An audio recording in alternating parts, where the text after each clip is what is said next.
Part 3. Life without Darwin. Science affirms that knowledge cannot be elsewhere than in the experience.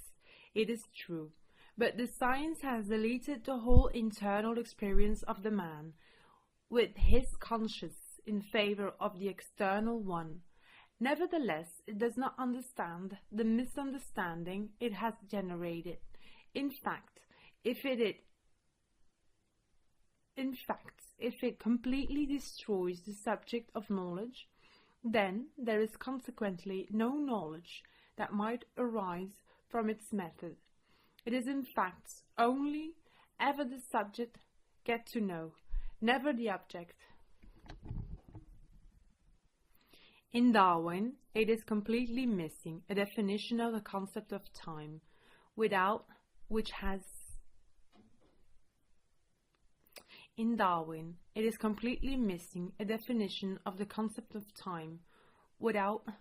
his whole theory could not exist.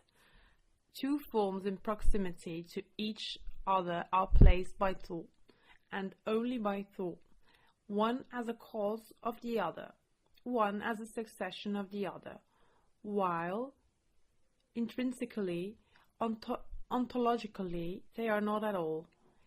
It is the thought to generate the biological unit and not vice versa.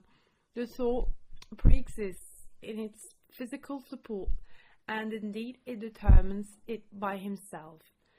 As soon as it is expressed for an inevitable error of perspective, it is believed that thinking requires a thinker. For the same misunderstanding, it will try to postulate an initial cause, even if the eye does not meet it, and that it explains the grotesque paradox of form, which humans, it arises from what it is other than itself.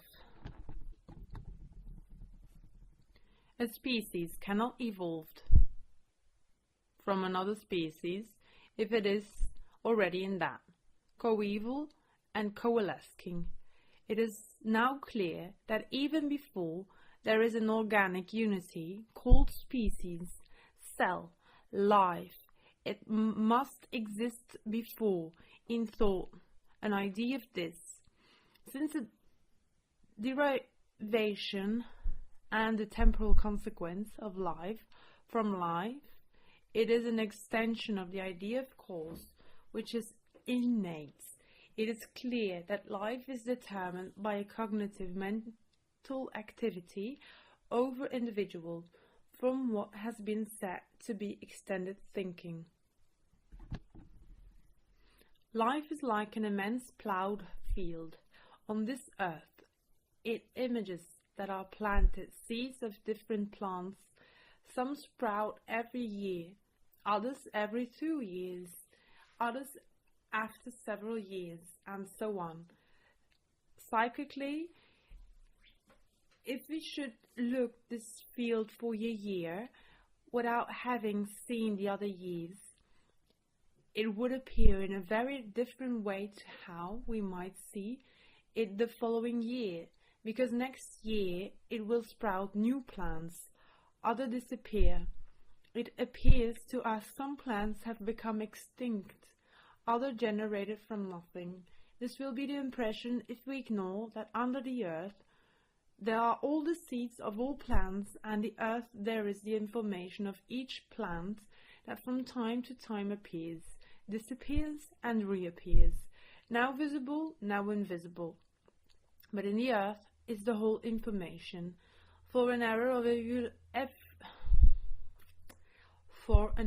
of evaluation, it seems to us something is created and something else vanishes only.